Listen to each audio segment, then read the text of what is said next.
Record. There we go. Welcome everyone to Torah and Tea. You'll let me know in the chat or in whatever if my audio all of a sudden gets bad again. All right.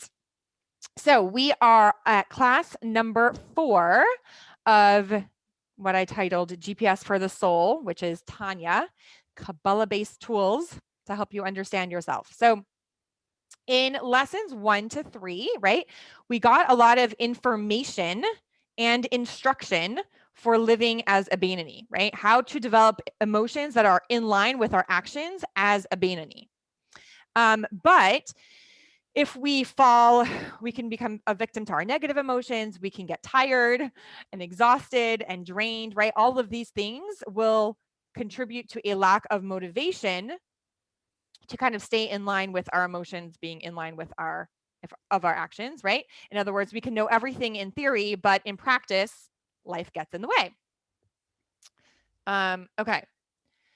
So life gets in the way in practice instead of in theory. Sorry, I just was checking if someone was messaging me about the audio. Okay. So what we need is techniques for staying positive and focusing on our goal. And that is kind of where we're going to get into today. There is an entire chapter in Tanya, or a couple really, that deal with depression and, being down and being like all of that. Now, I just want to say that it's not referring to like clinical depression, right? We're talking about just like feelings of being very down. And my disclaimer is that Chassidus is not a substitute for therapy or for medication or anything like that, but it is certainly, I think, where all the tools in the therapeutic world and the self-development world and all of that come from. So it's fascinating to like really see that parallel in Chassidus. So obviously someone who's struggling on a level where they, where it's, you need to see a doctor or whatever, that's not what we're referring to here, but it's super, it's definitely helpful as a supplement. Okay, I'm going to give you all a minute to chat with each other because I need to run and crack some eggs, and I'll explain to you why in a moment. So I'm going to just turn off my screen and my audio, and I'll be right back. We can unmute ourselves. If you have a space bar on your keyboard, you can unmute yourself with the space bar. Right. Good tip. How are you, Jolie? Good. Look what I did today. Woo! Oh, yeah. The salons are open, people. I celebrated. My nail place, actually, they were doing so poorly with money that they had to sell their salon. Oh, my gosh. And my nail lady comes to my backyard and gives me a manicure. Wow. I would love her name. The salons are open now. I mean, the numbers are better. All right. I'm at salons. Paranoid. Right. I'm back. So my housekeeper is making dinner and for us, thank God, which is really nice. And she needed some eggs cracked, and a Jewish person has to crack the eggs to check for blood and part of kosher. So she texted me, can you come crack eggs for me? So I had to run and do that. Okay. Love it. So thank you all for bearing with me to make sure my family has dinner tonight. All right. So I'm going to share my screen and we will get started over here. So now we're doing this overview of Tanya. And so to get kind of like this overall crash course on how it works. So now we're up to chapters 26 to 34, right? So here it's going to cover advice for overcoming our negative emotional states, right? So we talked about the idea that negativity can get in the way of having the emotions that are in line with the actions we want to take. And so now we want advice for what do we do in those scenarios. And so this is just a little summary of how that would look, right? So chapter 26 talks about material woes and spiritual woes. Chapter 27 talks about dealing with guilt from the past. Chapter 28 talks about not to be distressed if you're distracted during prayer. Chapter 29, breaking down apathy. Chapter 30, embracing humility. Chapter 31, redirecting depression into bitterness. Chapter 32 is all about Ahavat Yisrael, loving your fellow Jew. And that one, it's like a very famous chapter that was like 32 is Lamed Bet, which means lave, heart. So it's specifically that chapter 32, that is about Ahavas Yisrael on purpose, and very famous. We all learn it by heart growing up as Chabad children. So I know that chapter by heart. My Hadassah knows it by heart. I'm not sure if my sons know it by heart yet, but we'll see. All right. And then it goes into true joy. Chapter 33 is taking joy in your godly purpose. Chapter 34, simultaneous joy of the soul and frustration of the body. So that's just sort of like a very quick overview. Again, we're kind of doing the map without all the details specifically. Okay. So really these chapters are really like that. I think Jolie said something so fascinating, right? You said, like, I always thought that Torah was like kind of like this esoteric, separate, study. I'm probably phrasing it wrong, so you could help me out, Jolie, but that really, it's like so practical, right? When you really study it, it's like all the different pieces of how to practically live our lives. It's all in there. And so this section is really kind of like that, the underpinnings of that, right? That religion and service of God is not somber, and it's not depressing, and it's not supposed to be taxing on us, right? But it's actually a source of genuine joy. Okay. So like we said before, we can have all these grandiose ideas and plans and all of that, and then life happens, right? So it's very easy to get defeated. Same way as there can be an athlete, back to my hockey analogies, right? There could be an athlete who has been practicing for many, many months or years or whatever to really perfect his skill or whatever, and then he gets defeated in the game, right? Just because you practice doesn't mean that for sure 100%, you're going to win, you're going to be victorious in the game. So obviously, what are things that are going to get in the way of us, quote unquote, being victorious in the game of life is the negative emotional states that are definitely part of the human experience. But when we're sad, when we're lazy, when we're apathetic, when we're unmotivated, right? All of those things are going to make it much harder for us to create the results that we want in our life, to have the energy to do the things, right? Anytime that we're overtaken with an emotion like that, we I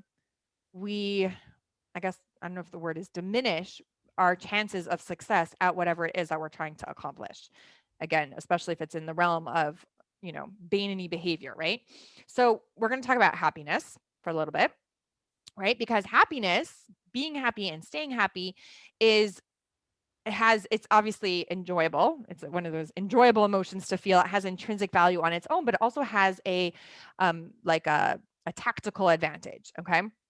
Because when you're struggling, right? If we're talking about our godly soul and our animal soul struggling with each other, right? Enthusiasm, happiness, joy are all going to help us in defeating our animal soul. So we're going to go to text number 1. This is in Tanya chapter 26. Do you want to read that for us, Andrea? Sure. But this is a cardinal principle that with a victory over a physical opponent, for instance, two people who wrestle each other, each striving to fell the other, if one of them is lazy and sluggish, he will easily be defeated and will fall, even if he is stronger than the other. Similarly, with the conquest of one's evil nature, it is impossible to conquer it with laziness and sluggishness, but rather with exuberance, which derives from joy and an open heart that is unblemished by any trace of worry and sadness in the world. Love it. I love like the whole range of emotions, right? Like even like your face lit up, even just when you read exuberance. I actually, side note, just because that came up, I have this thing I do. It's so amazing how much this stuff all connects, but I have this emotion wheel that I do with my clients, coaching clients, right? So it has like all these emotions on it, like tons of different emotions, because I always say, like, in general, when we talk about emotions, usually we use like 5 words, right? Like I'm happy, mad, sad, angry, and frustrated or something. And I'm like, there's a whole range of emotions. Like imagine feeling exuberant. Like that is so fun. So like, let's like expand our emotional vocabulary and realize like all the different emotions we could be feeling. Anyways, side note. And there is 2 more people that are going to join us.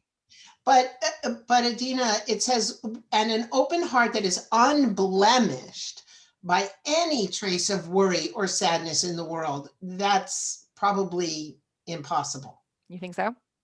I mean, I don't know. Or it's not like it's possible to, it's not, it's like maybe to achieve it as a, like, again, the Bainani is always struggling. So in other words, it's possible, and we're going to constantly be working towards that possibility, right? So actually, that was, I'm going to say, like, it says to be free of any trace of worry and sadness in the world sounds very like idealistic, right? Very maybe out of reach, but we're learning in the Tanya that this is actually necessary. It's not just an ideal, right? To really succeed at being a Bainani, being positive and happy is really important. Now, again, I love that we're still humans, right? And that's why it goes back to us being like Bainani moments. But the idea that we can be so worried about something and then work to achieve, like, even just think about something you've been worried about before. Think about something you were worried about 5 years ago. And is that still a worry now for you? Right? Like, I remember one time when I was like going through a hard time, and my mentor said to me, like, it worked for me in that scenario. I'm not saying you say this to everyone all the time, but she was just like, in 10 years, this is not going to be a problem for you. Right? Like, that's not the way to soothe everyone all the time, but she was just trying to say that, like, this feels so big right now, but it isn't always going to be this way. Right? So in other words, something that we are worried about can become a source of non-worry. Right? So being able to achieve this is possible. Right? Now, again, yes, it's using here in the terminology of like free of any trace of worry and sadness in the world, maybe because then our brain goes to like every moment of every second for all eternity. Right? And I just like to take it back to like, in this moment, or with this scenario, or in this thing, can I do that? So, okay.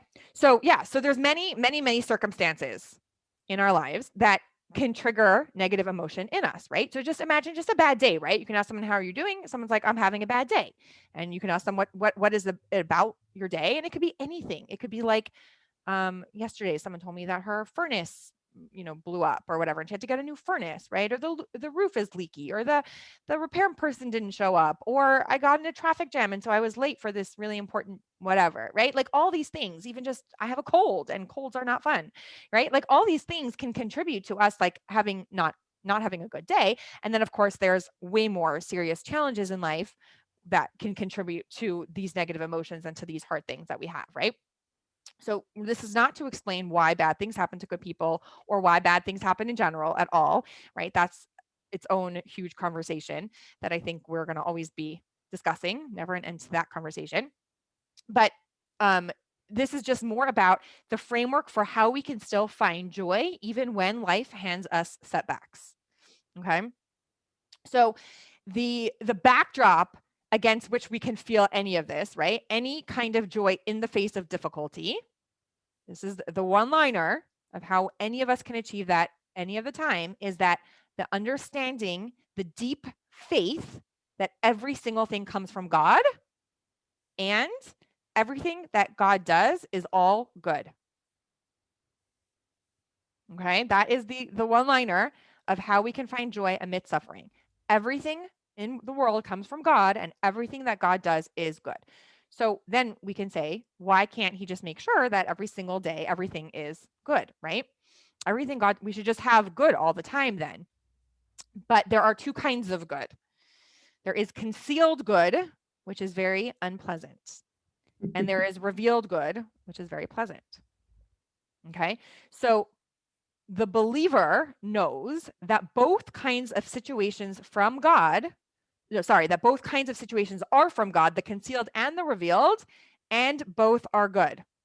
Actually, I have so many tangents today. I actually want to share with you, if I may. I'm going to stop sharing this for a second. I think it's really powerful.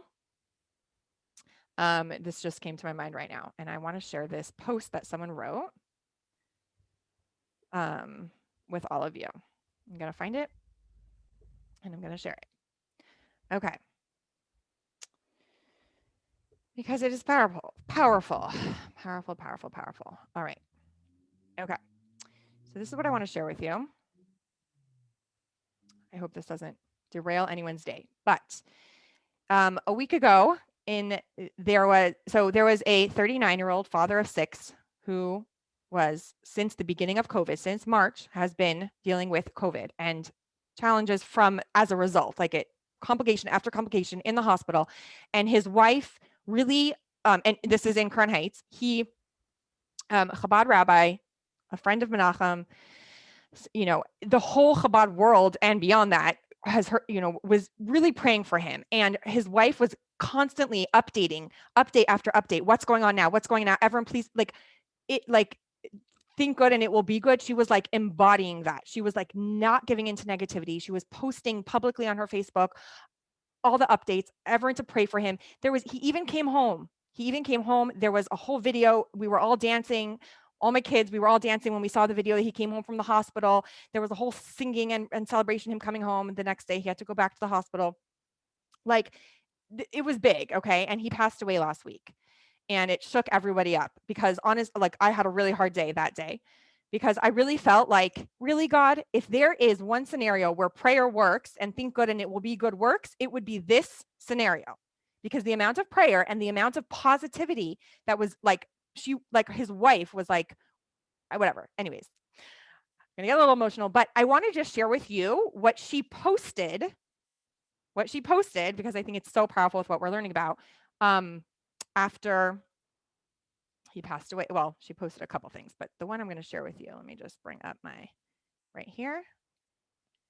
Okay, can everyone see my screen? Do you see that where it says Sarah Spingenthal Dukes? Yeah. Okay. So this is what she wrote. I mean, the day that he passed, she wrote right here, if you could see.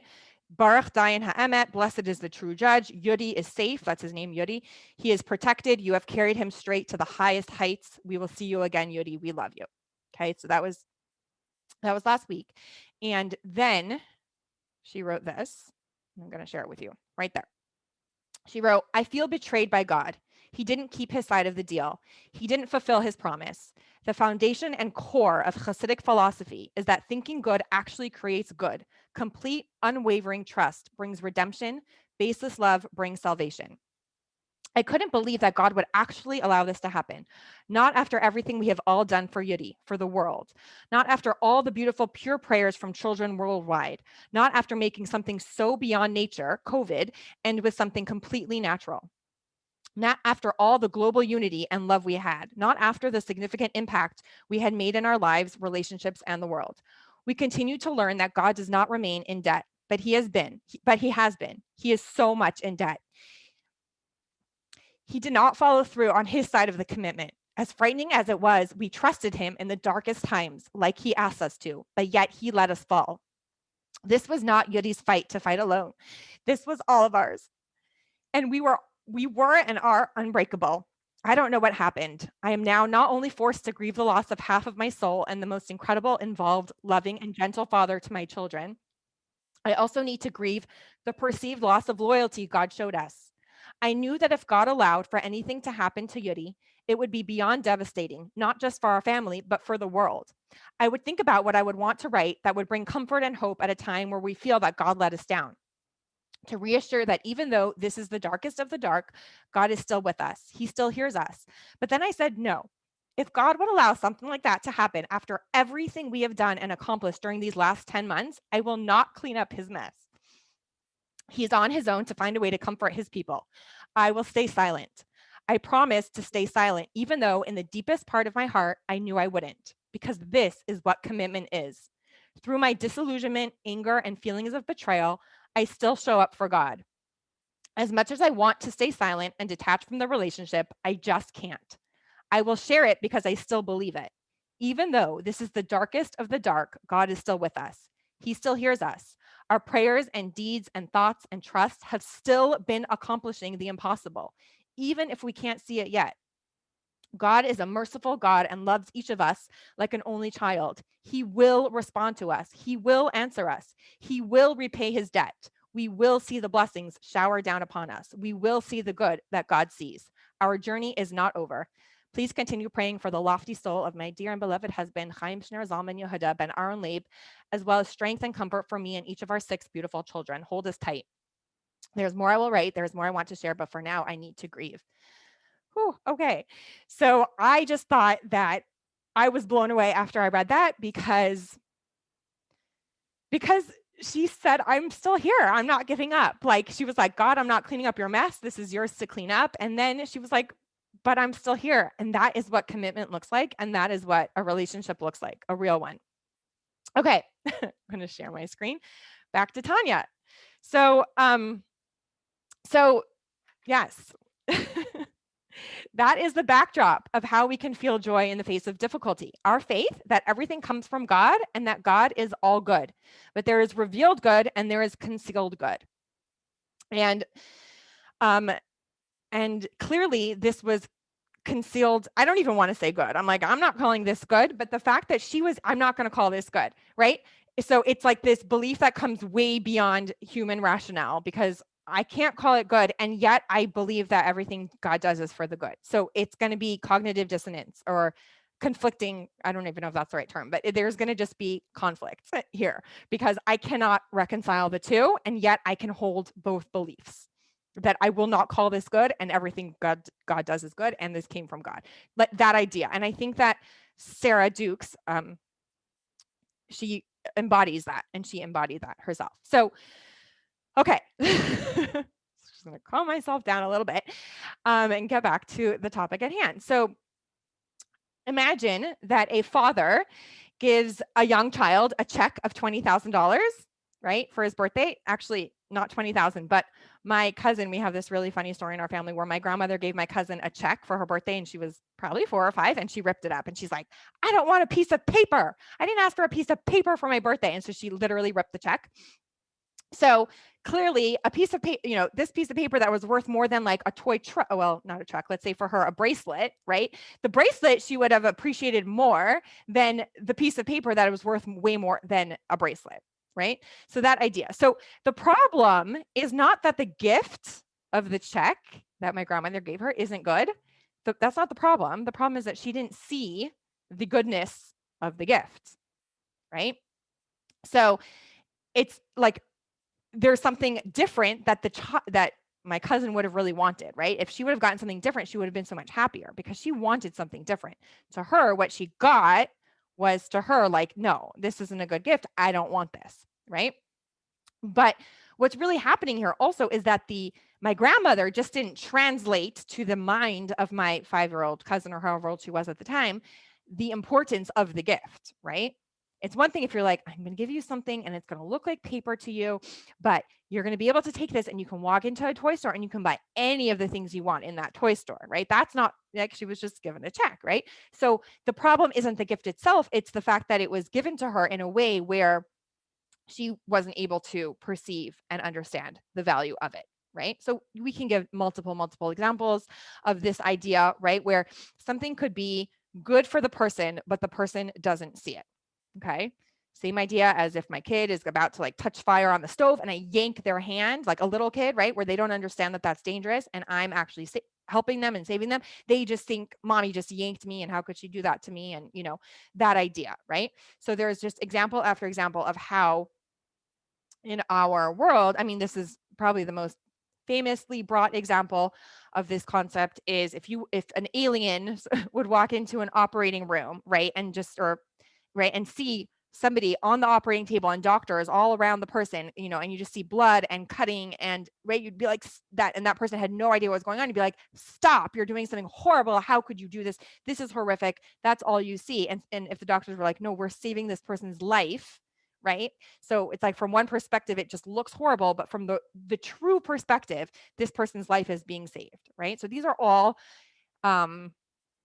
examples that relate back to this idea where everything in the world comes from God and everything is good, whether we see that or not, whether we can acknowledge that or not, whether we think so or not, right?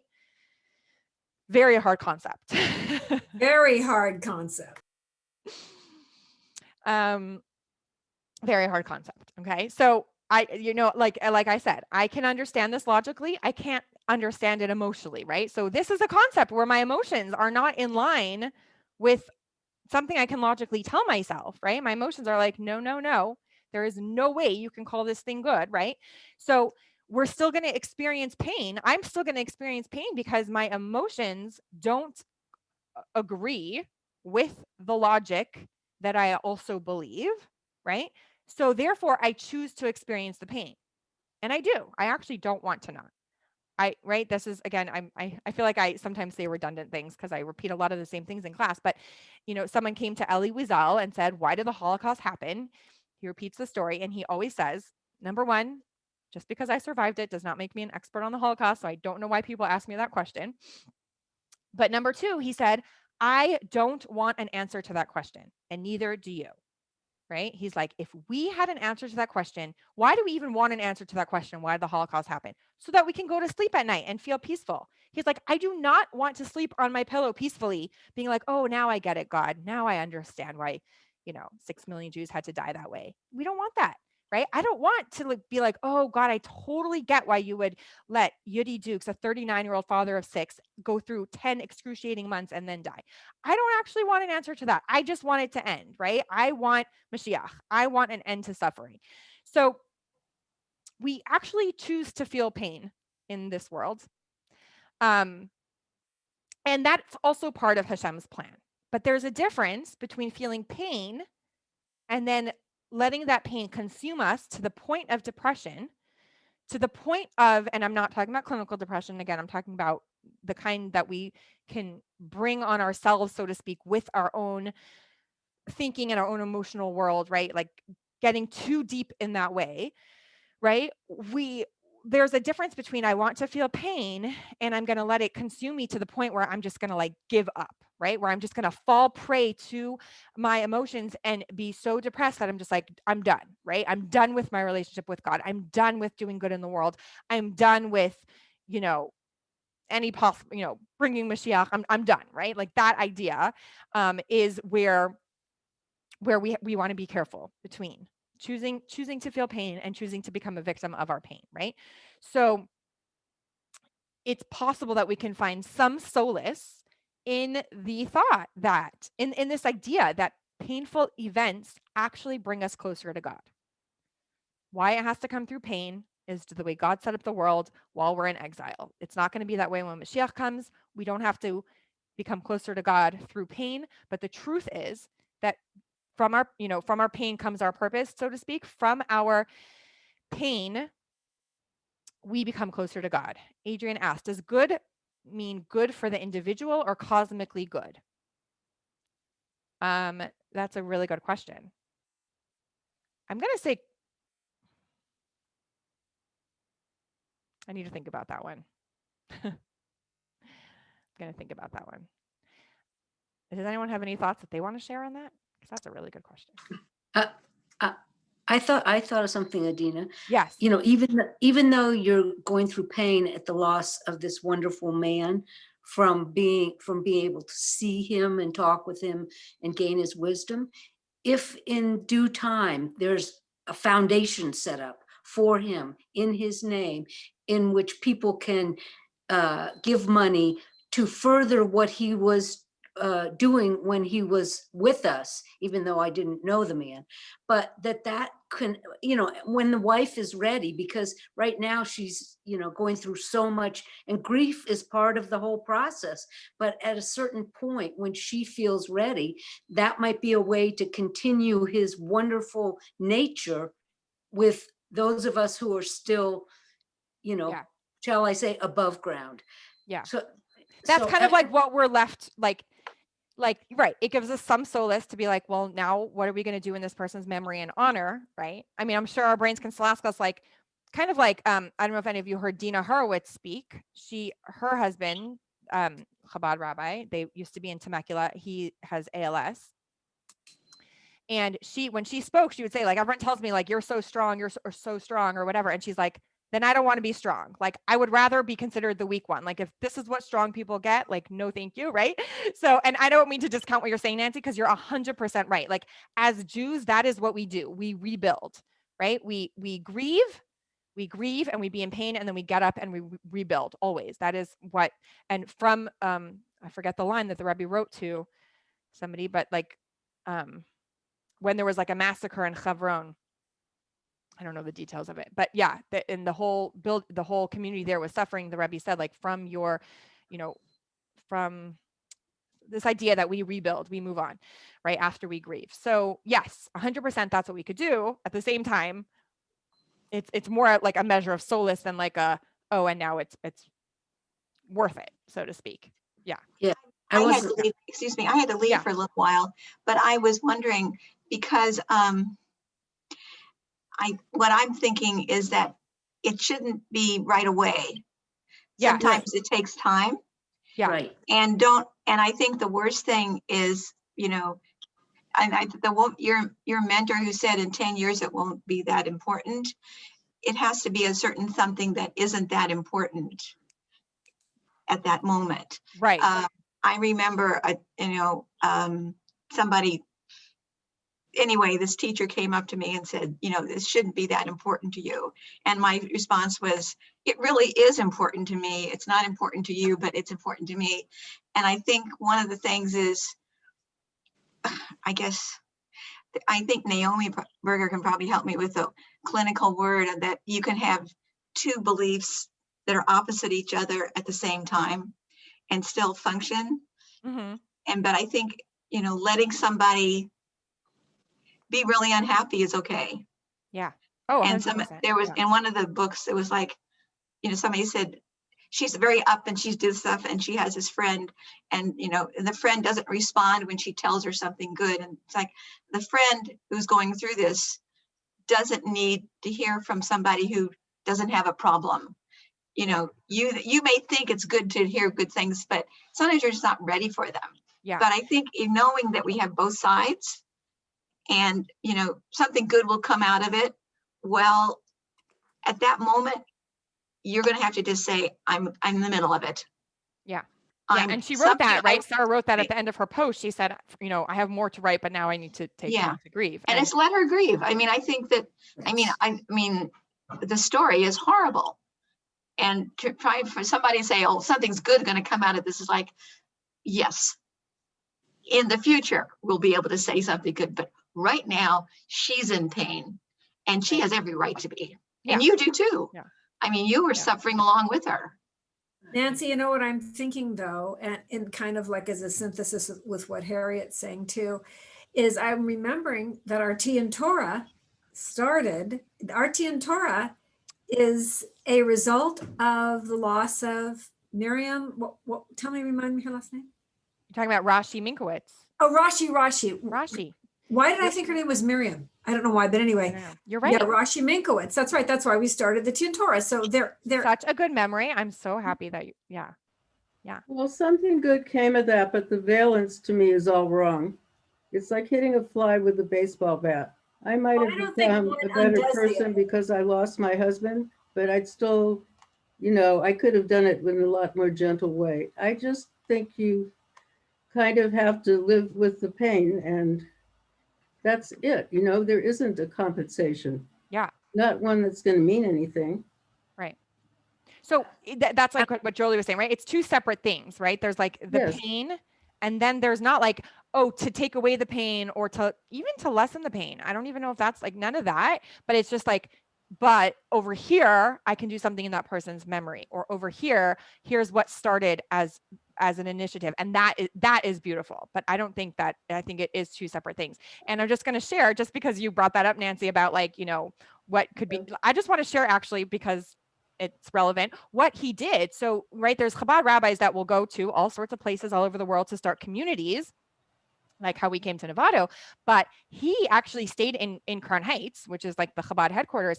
His shlichus, his job, he ran an organization called JNet, which all of you can benefit from if you would like. I'm going to share my screen to just show you the website. So JNet is basically setting up people who want to learn any topic with somebody who will learn with them, because he felt like, you know, their Chabad Rebbetzins and rabbis are like kind of like on the ground teaching Torah and stuff like that, but there could be people in their community who want to learn a lot more than what is offered locally, and their rabbi and rebbetzin maybe just can't keep up with all the one-on-one learnings or all the topics that people want to learn. And so he spearheaded this, which people can sign up to get a chavruta, a one-on-one person to learn with them, totally free. And he would match people, time zones, what they're interested in, and he would match volunteers with people that wanted to learn. So that's jnet.org. And every year by the kinus, which is right, the men, when the Chabad rabbis would go in like November time, they would go to New York and have their kinus means gathering, but they would have their big convention. And in February time, the women would go and have their, and then there would be like a resource fair with all these different booths. So he was always at the JNet booth trying to be like, do you have people that want to sign up? Do you like sign up your people for JNet? Make sure they know about it. Like he was always there, like trying to get us all to know about JNet so that we can hook people up. So anyways, that is a little bit about what Yudi did. Yes. I wanted to say something. I was not intending that the wife would not mourn, nor that you would not mourn. And I had a story when my mother died. I would read from the prayer book every day and light a candle for her. And it went on for quite a while, probably a year. And one of our former people that we knew, who's a conservative Jew, said to my husband, "Why is she still mourning?" And I found that offensive, because for me, that was a huge thing. Mm-hmm. And on one level, you never get over that. And what she's going through right now with a spouse, God forbid that happens, but none of us are here forever. And the fact that it would happen to a vibrant 39-year-old is even more out of our conception. So I wasn't saying anything about her mourning. Yeah, no, I think yeah. So I think everyone understood. Yeah. And look, in Jewish law, we have very clear guidelines about mourning, like how important it is, right? Because some people now will just say like, oh, we're just going to do a celebration of life and we're just going to be happy and then we're going to just move on. But Torah law tells us like, no, we have 7 days of intense mourning, and then we have 30 days, and then we have 11 months, and then we have a yard site every single year. And right, like mourning is extremely important, and we don't want to miss over that, because then it comes back to us in other ways. Okay. I think mourning is in itself a completely separate and interesting subject that maybe take up in a whole nother class. Yes. All right. So we got through text number 1. All right. So this idea that okay, let's go to text number 2. So we can keep on moving. All right. Let's see. Jolie, do you want to read that for us? Can you hear me okay? Yes. All right. Sound advice has been offered by our sages on cleansing one's heart of all sadness and of any trace of worry about worldly matters, even children, health, or livelihood. The Talmud explains that one should accept misfortune with joy, just like the joy in a visible and obvious good. For this too is for the good, except that it is not apparent and visible to mortal eyes, for it stems from the hidden world, which is higher than the revealed world. Okay. So this is, again, I think we really kind of unpack this in the sense that it's a very, very challenging thing, and yet it is possible. It is possible for us if we are willing to look beyond what we can see with our physical eyes, and we want to look for a deeper perspective and see something beyond. We could reach this idea, again, that everything comes from God. There is a concealed good to this that is beyond my understanding. And these thoughts actually do carry us through. I mean, like, again, if like back to Sarah, but like she would write constantly throughout these entire 10 months of like what was going on, and her faith is what she clung onto, and her way of looking at this, I'm sure, has helped her in those 10 months, right? It's not like, oh, never mind, all that was for nothing. It was like, that's what carried me through the darkest of times. So, and even there was okay, I'm going to stop with the personal stories. We're going to stick to the topic because I feel like I can just keep going on that forever. So there was a story of a man who said to Reb Naftali Repshitzer, a known Rebbe, at a young age, he said, "I'll give you a coin if you tell me where God dwells in the world." And his response was, "I'll give you a coin. I'll give you 2 coins if you can tell me where he does not dwell." Right? So that idea that God is everywhere, is within all things in this world, whether we, again, not necessarily in a revealed way. Okay. So, but let's go to something that can hinder this a lot, right? Sometimes we have suffering that comes from the hardships of life, and sometimes it can come from feelings that we create within ourselves, our own guilt, our own feelings of inadequacy, our own beating ourselves up. All of that is also very demoralizing. And when we demoralize ourselves, then our struggle is much harder to overcome and to really engage in that war between our animal soul and our godly soul.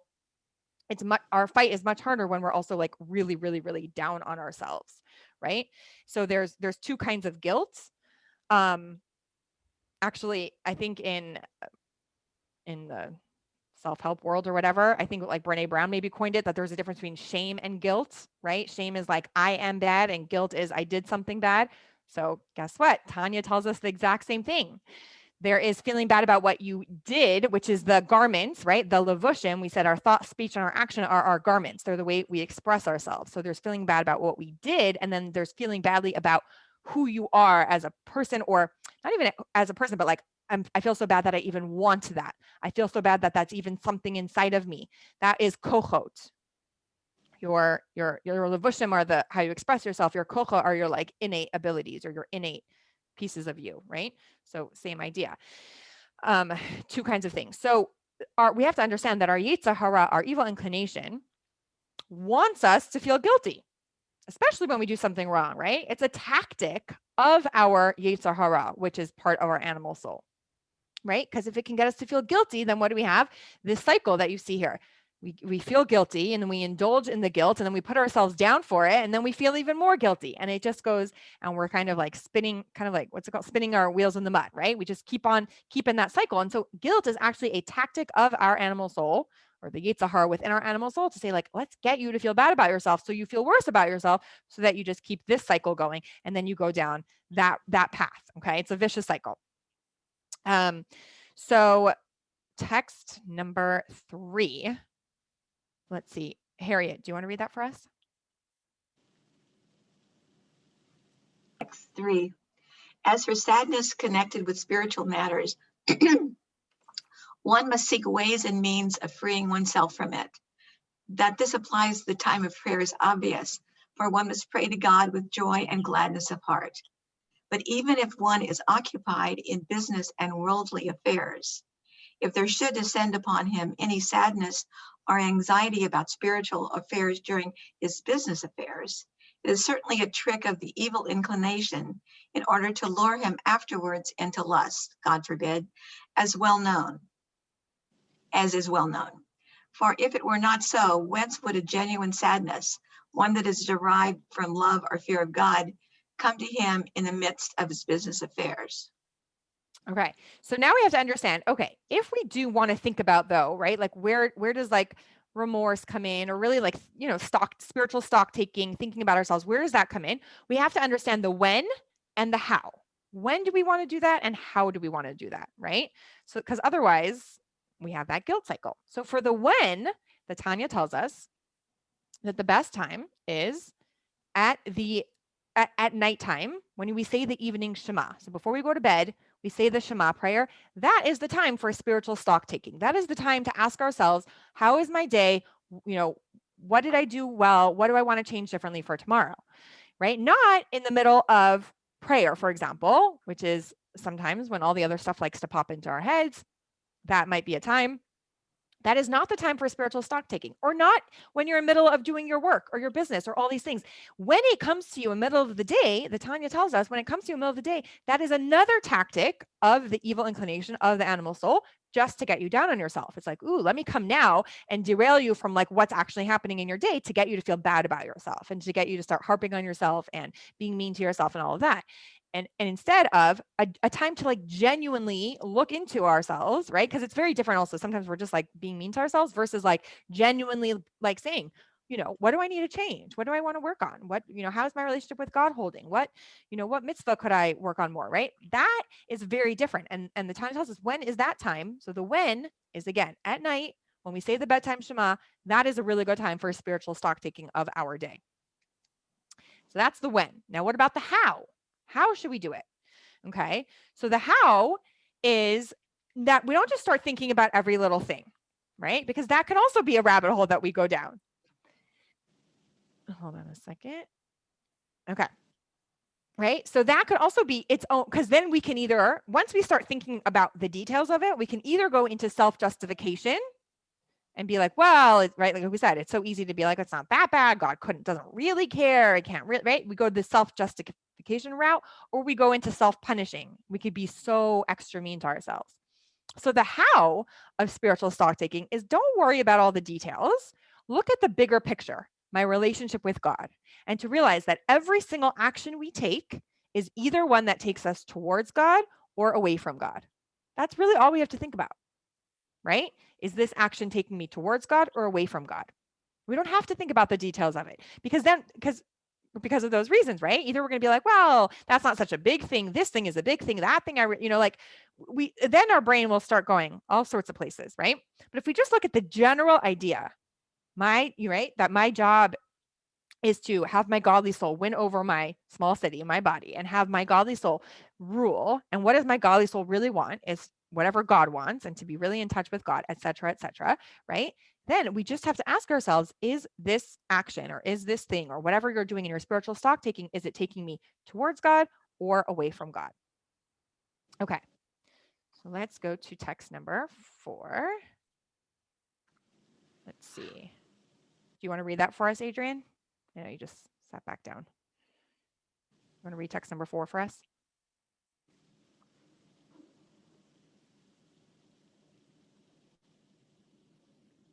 I don't know if you could hear me. Let's see. Nancy, do you want to read text number 4 for us? Sure. Am I muted? You are not muted now. Okay. Text 4, Tanya, Yeah. chapter 26. Whether this depression caused by feelings of guilt over his past settles upon him during his service of God in Torah study or prayer, or when he is occupied with other things, this is what he should consider. Now is not the proper time for genuine sadness or worry, even over grave sins, God forbid. For that, one must set aside opportune times when the mind is calm to reflect on the greatness of God against whom he has sinned, so that thereby his heart will truly be rent with genuine bitterness. Okay, thank you. So this is great. So how do we know if our spiritual stock taking, our self-accounting session, whatever that is, how do we know if it was successful, right? How do we know if we did a good job while we assessed ourselves? You have to look at the results. That's how we know if it was successful, right? So the purpose of our little self-appointment with ourselves to assess ourselves, or our appointment with guilt, or whatever that is, however we want to look at how we've been doing, is not to, again, take us down the route of like being really depressed and being really down on ourselves, right? So we want to get to the like emotion of maybe a little bit of regret, maybe a little bit of guilt, maybe a little bit of dissatisfaction, something along there, enough that motivates us to change. Okay, so in Hebrew, it's the difference between atzvut and merirut. Okay, atzvut is like heavy melancholy, depression, down.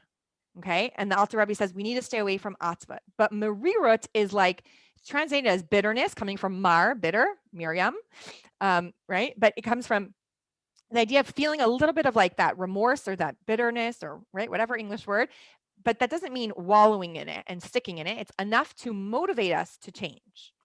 Okay. And that's how we can assess, right? Did it take us to the place where we're like, ooh, I don't like that, I want to change that? Or did it take us down the rabbit hole of like, I'm no good, I can never get this right, or what's wrong with me, or whatever those other kinds of thoughts could be, right?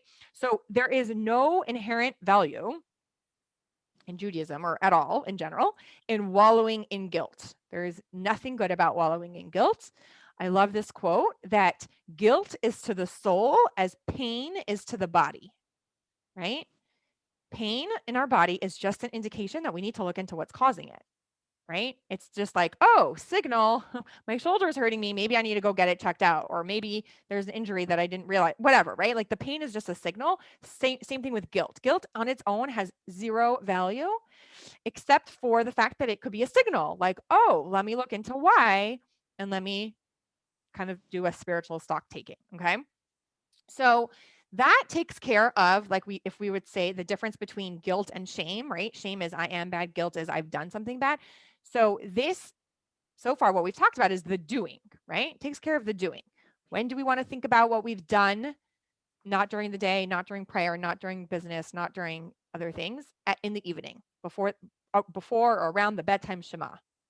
How do we want to do it? Not by going down, the rabbit hole of self-punishment or self-justification, looking at the bigger picture of our relationship with God. How do we know if we were successful? We look at the results. Did this actually create change? Did I actually change about it, or did I just punish myself and beat myself up, right? But that's all about what we've done. What about how we feel? What if we're like, yeah, but I still really desire that thing, right? Trying like, I don't know why I have a hard time coming up with relatable examples, but there's so many. Throw one out for me, Jolie. Relatable example. I really want to. What's a desire you might have that is not in line with God's desires? You mean where you want to hang on to a certain pain that you're experiencing, or anger? No, let's just say you have a desire for something negative, right? And versus actually doing it. I always just go back to this. I don't know if this example feels relatable. I just use gossip, right? So there's ooh, I really want to share this juicy piece of gossip, and then actually doing it. So we talk about what happens if you actually do it and how to assess that. Now, what if you're yeah, but I still always want to go around and talk smack about people, right? The desire is still there. You're not doing it, but the desire is there. What do you do with that? So that's just the example that I keep using because I don't know why. And so if you guys have more relatable examples of, I have this desire, I know it's not okay. I know it's not what God would want me to do or whatever. And sometimes I do it and sometimes I don't, that struggle. Feel free to share if you have any good ideas like that. So how about jealousy? All right, jealousy.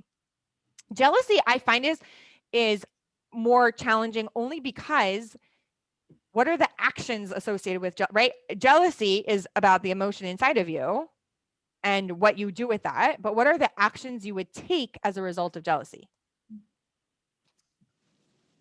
Wish them well. You're upset because somebody has more money or bigger houses or whatever. It's I wish them well. Right. What's the negative action you would take as a result of jealousy? You talk smack about them to other people. So that then it goes back to the gossip example. Yeah, the gossip. Yeah. What about hoping they'll lose their money? Right. Okay, actively almost okay, that could be a good one, right? Almost actively praying for something negative, right? Let's just say you're I'm super jealous that person has all this wealth, and you're actively praying I hope something happens and they lose it. That'll show them, or they should, I don't know, right? That could be a really good example of the jealousy and then the action you would take, right? So then it goes back to, so we dealt with the action part. What do we do about action, which is the guilt versus the shame? What do we do with the shame when you're shaming yourself for even feeling something in the first place, right? For even wanting something in the first place. What do we do with that? I love what the Alter Rebbe does with this. The Alter Rebbe says, if you feel that, this is a cause for joy. You should be joyous because who do you think you are? A tzaddik? Only a tzaddik doesn't deal with struggle. Right? We're a Beinoni. Of course you're going to struggle. So you should just be joyous because now you just know what you get to work on. It's so awesome. Now you just know exactly what your work is. That is what the Alter Rebbe says about dealing with, right? Not the taking action on the stuff that we know isn't okay, but the still having a desire for the stuff that isn't okay, right? So let's just go to that example. Let's say I'm oh my gosh, I'm super jealous of this person that has all this wealth. And then I've been praying that they somehow lose it all. Right. And then I'm whoa. And then I do my spiritual stock taking and I'm wait a second, I don't want to be that kind of person. And I assess and I feel guilty about it and I stop praying for it. Right. And then it still pops up this thought of yeah, but I really don't want them to have all that money or, or they don't really deserve all that. Right. And then I start shaming myself. What is wrong with me? Why do I still have that thought? Why am I still doing that? Right.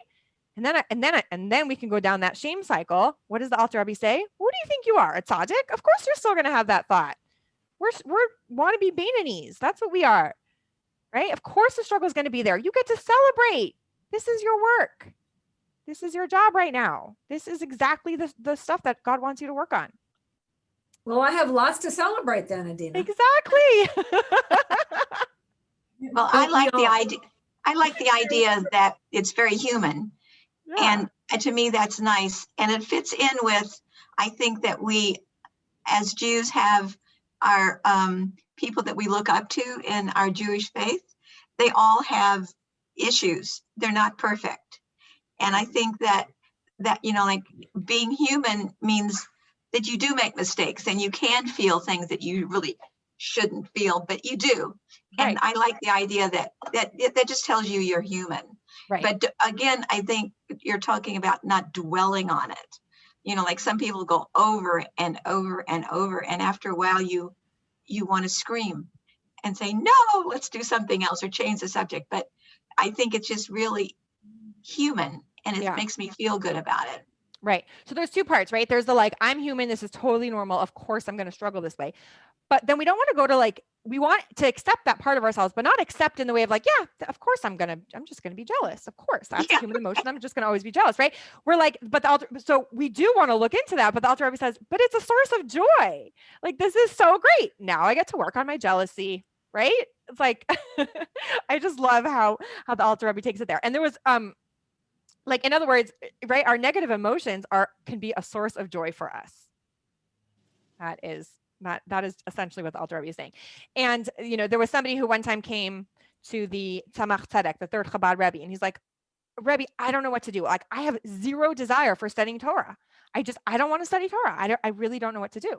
And the Tzemach Tzedek answered, I don't know what to do either. I love studying Torah. Right? So powerful. He's like, yeah, like I don't get to engage in that struggle. Like, and by saying that, the Tzemach Tzedek was also saying like nothing, there's not a problem here, right? It's not a problem that you don't want to. You get to just work on that and like figure out how to create desire, do it anyways, right? Like I don't get to overcome that challenge because I really want to, So yeah, powerful. Dina, Okay. I was kind of impressed when you said that. I'm not sure I'm saying the word right, but because I thought we were all Rashi, but now it sounds like we're working on a struggle. I guess we're all supposed to try to become what's Bonimi? How do you say it? Benoni, a Benoni. Yeah. Benoni.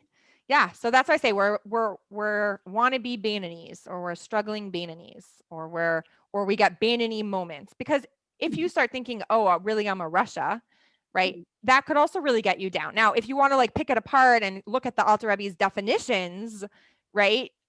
We hover back and forth between Russia and Benoni, back and forth, right? But like, let's just focus on the fact that we all have the capability to be a Benoni. We can focus on Benoni moments instead of like, I am now a Benoni forever, because that doesn't make, right? We just want to have Benoni moments, and that's our job. That is our job. Harriet. Yeah. I have this map that I told you about, that Ed told me about. And what it says is, if beset by material woes, know that hardships purify, which is more valuable than earthly well-being. But the one I really like is, if troubled by spiritual failings, contemplate on them at set times to develop a contrite heart. So the evening Shema, instead of saying all day long, I'm going to worry about something, set a date, a time that you're going to. Yes. And that makes you more directed and more calm, because like, I'll think about that tomorrow, but right now I have to worry about getting my kids home from school. I can't worry about something else. Exactly. Right? Like, know that if it's coming to you in the middle of something else, that is actually Yetzer Hara. It's not like, oh, now I need to assess how I'm doing, right? It's like, no, right now you need to be, what did you say, driving your kids in the car, right? Like, yes. So, and another time besides for the bedtime Shema is every year on our birthday, on our Jewish birthday, is a time for introspection. And so we like sit, it's called a cheshbon hanefesh, which literally translates as like a counting of your soul, right? Where you really just take a spiritual stock taking, right? It's a spiritual tax day. And to really just go through all your accounting and really understand where you're at. So specific times exactly is what the Alter Rebbe is telling us. Okay. So text number 5. Let's see. Do you want to read that for us, Naomi?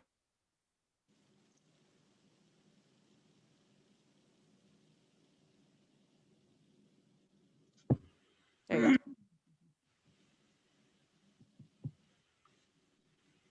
Do you see it? Coming along. Okay, here we go. Okay. If, however, his sadness does not stem from anxiety over sins that he has committed, but from the fact that sinful thoughts and desires enter his mind, then on the contrary, he should be happy with his lot. For although these sinful impulses enter his mind, he averts his attention from them and thereby fulfills the injunction, you shall not follow after your heart and after your eyes, by which you go astray. The above Uh-oh, You froze. you're freezing. Give me a moment. Okay, I'm gonna just continue reading. Okay. For although these sinful impulses enter his mind, he averts his attention from them and thereby fulfills the injunction, you shall not follow after your heart and after your eyes, by which you go astray. That is in Bamidbar, Numbers. The above verse surely does not speak of tzaddikim, referring to them as going astray, God forbid, but of Beinonim like himself, in whose mind there do enter erotic thoughts, whether of an innocent nature or otherwise. And when he averts his mind from them, he fulfills this commandment. Consequently, he should rejoice at his compliance with the injunction, just as he does when performing an actual positive precept, right? So, okay, so basically the idea here that these things that come to us are an opportunity for us to serve God instead of being depressed that we are not a tzaddik, a righteous person. Okay. All right, let's go to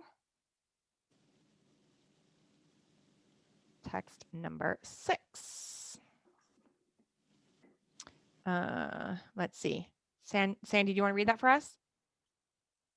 I'd like to try, but my right margin is cut off by the pictures of people. Oh, So, you can probably, does that make a difference if I minimize it on my end? oh, maybe. Okay. Because you could also minimize it. I'm not seeing a minimum. How do I minimize? At the top, there's like, at the top of the pictures, there's like a little line, a little bigger square. So if you do the little line, it'll minimize it. Oh, good. Okay.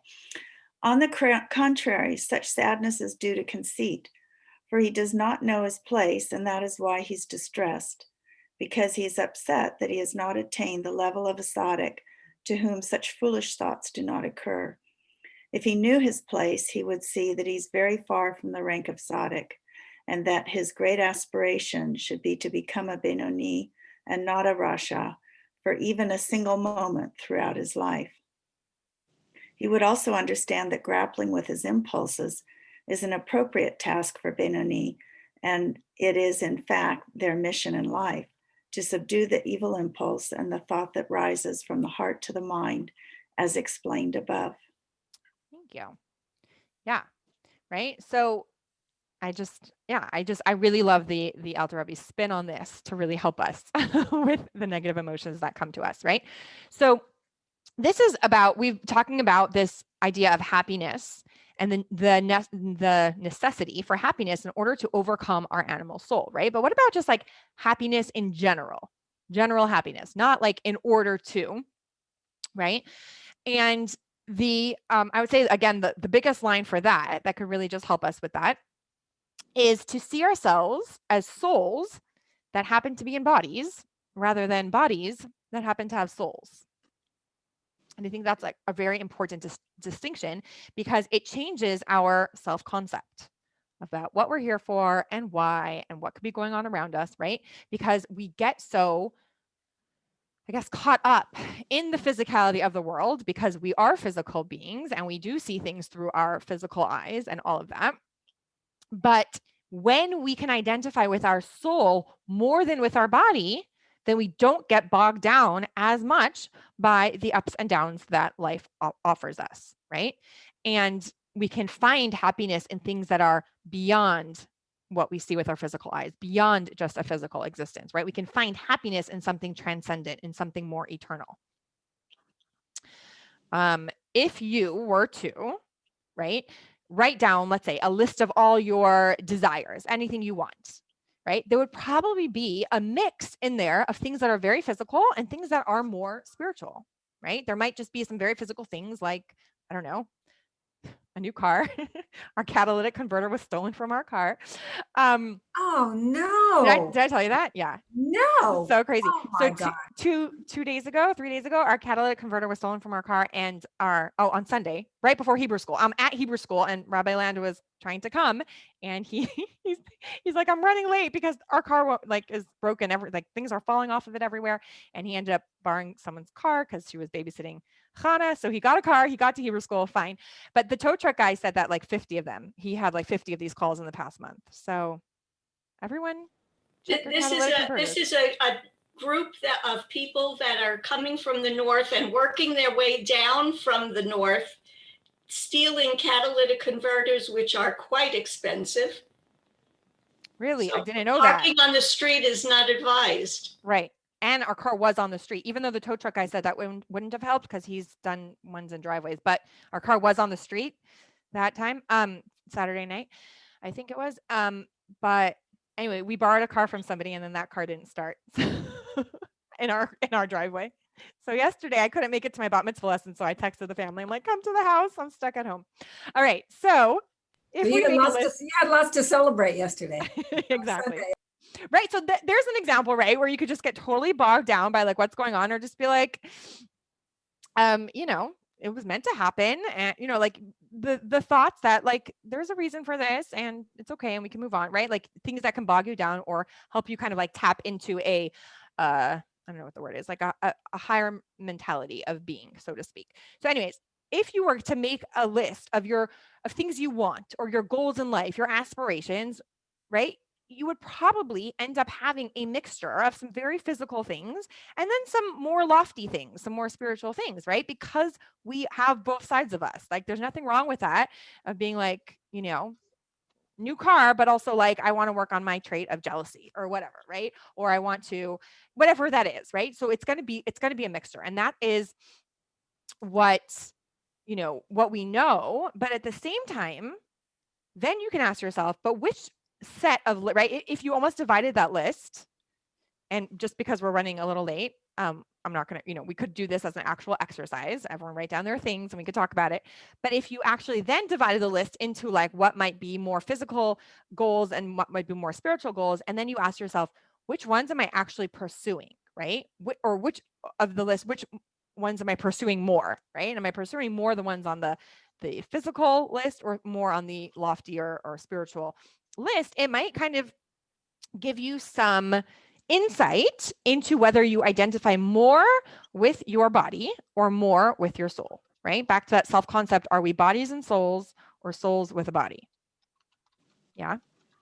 I see some nodding. Any thoughts that come along with that? Or just all in agreement? Oh my gosh, Andrea, thank you. You're so sweet. Okay. So, all right, bye, Harriet. All right, so that will just give us some insight, right? And a little bit into what do we identify with more, and then we can ask ourselves, what do we want to identify with more, right?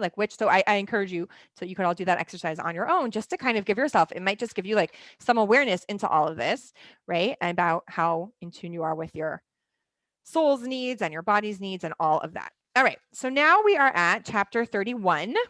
Look how fast we get through the Tanya. Chapter 31, text number 7. So I will read that. This then should be one's lifelong aim, the joy of the soul upon leaving the body during one's study of the Torah and prayer, so that the soul may return to her father's house as in her youth. Surely there is no joy as great as that of being released from exile and captivity. It is comparable to the joy of a prince who is taken captive, turning the millstone in prison and becoming covered with filth, who then goes free to the house of his father, the king. True, the body remains a source of limitation, since the essential character of the animal's soul has not been transformed to good, but his godly soul will become more precious to him than his body, so that he rejoices in the soul's joy without letting the sadness on account of his body interfere with or disturb the joy of the soul. Okay, so this, again, this idea of almost what it would be like for your soul if you did do this exercise and listed out, all your dreams, all your aspirations, all your desires, all your everything, divided it into, and kind of looked at which one am I going after more. Imagine how exciting it would be for your soul to get really noticed and recognized. Yeah. So then this is a beautiful segue into chapter 32. So that's what chapter 31 talks about. And then we segue straight into chapter 32, which is so important because what does it take to really love our fellow as ourselves, right? It's a very hard mitzvah if we think about it. There's so many details we can go into there, but it's like a beautiful segue because we're like, wait, we just spoke about how to make our soul primary over our body. And that's what it takes to actually do in real time the mitzvah of Ahavat Yisrael, of loving another person, just like we love ourselves. You know how we do that? We make our souls, their soul and our souls, primary rather than secondary, right? Because if we realize we actually all our souls come from the same source, and they're a piece of God, right? And so we're all connected at the soul level. And what divides us is actually our bodies and the manifestations of that, right? Like our quirks, our personalities, our looks, our this or that, all that stuff is really on the physical level. But on the deep essential level, we're a soul. And if we really looked at each other like that, truly, then that is the key to Ahavat Yisrael. So that's a beautiful segue of how chapter 32 actually, it looks like on the outside, it looks like a break from everything we're talking about. But really, the Alter Rebbe wrote it later and inserted it as chapter 32, again, for the Lev. It's like the heart of the Tanya. It's all about our heart, loving another. But it actually is a complete flow. So that gets us to text number 8. Do you want to read that for us, Barbara? Acting on the advice mentioned above, to view one's body with scorn and contempt and to find joy in the joy of the soul alone is a direct and easy path towards fulfilling the mitzvah, you shall love your fellow as yourself. With regard to every Jew, both great and small, for his body is despised, while who can know the greatness of the soul and spirit in their source and root, the living God? Furthermore, they are actually all equal. They all have one Father. Therefore, all of Israel are each literally called brothers. Only their bodies are distinct from each other. Therefore, there can be no true love and fraternity between those who regard their bodies as primary and their souls as secondary, but only a love that is conditional. Thank you. So this is really powerful because it's saying the same strategy that it's going to take to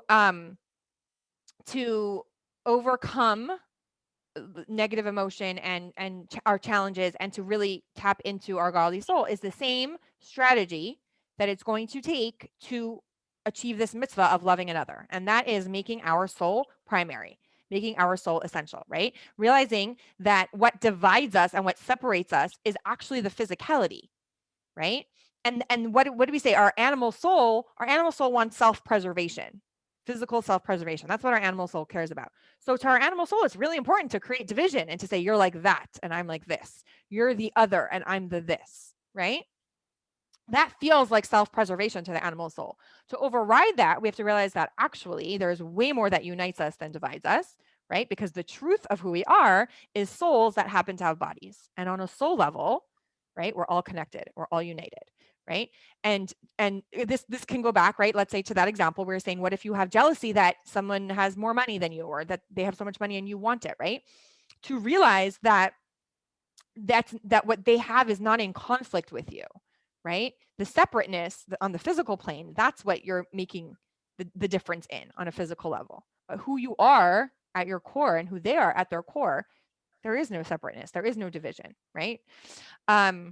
So really, really bottom line, I think, would be not viewing other people as others in the line of other people, right? But other people are not others. They are brothers and sisters. Okay, so that is, okay, text number 8. Then we want to talk about, and that's chapter 32 in a nutshell. Chapter 33. So now we're moving on again. So we were talking about joy. We were talking about joy before chapter 32.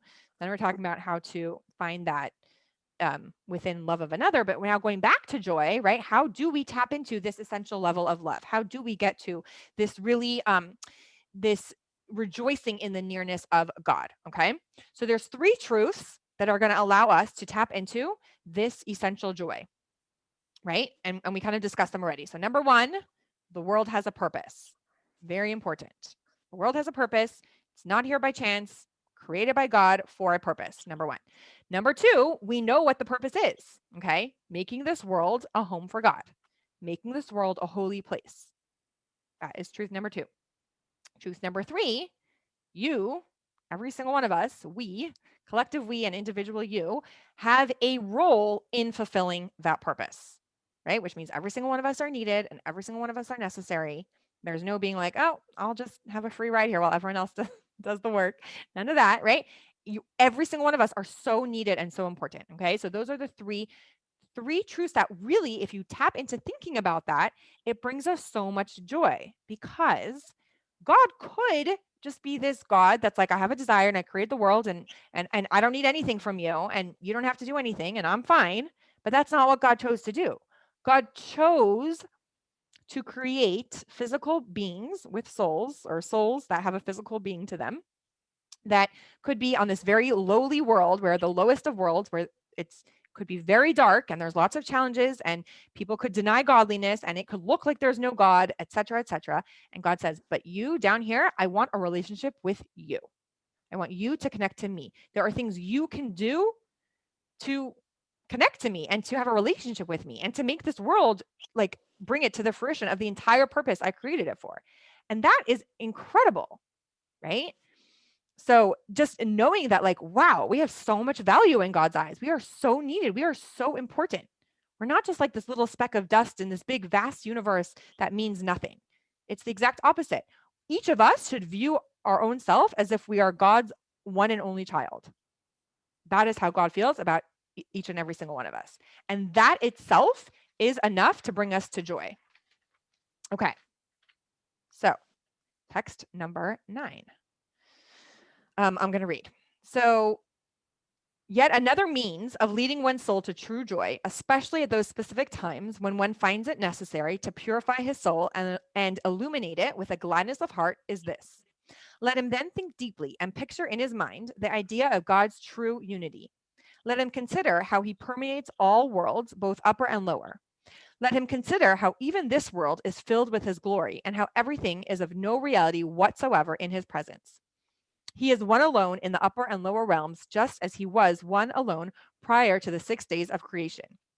Even in the very place where this world, the heaven, the earth, and all their legions was created, he alone then filled this space. So just the knowledge that we can bring so much satisfaction and joy to God brings us joy, right? Like, wow, I can bring so much nachas to God, then can fill you with your own happiness. And this will take us, oh, I didn't finish text number 9. I apologize. And the same is true now. He is one alone without any change whatsoever. For in relation to him, the very existence of all created beings is utterly nullified. When one will deeply contemplate this, his heart will be gladdened and his soul will rejoice. In this faith, which allows him to feel the nearness of God, which is, after all, the whole purpose of man and the purpose of his creation and the creation of the world, that he may have this abode here below. So that's our entire purpose. Text 10, this is a double and redoubled joy, apart from the soul's joy upon apprehending how near God is to him and how he dwells together with him. He will also rejoice doubly in the joy and pleasure which his faith brings to God, whereby the darkness of this corporeal world is changed to light. For there is no joy before God like the light and joy of the unique quality of light that emerges from darkness.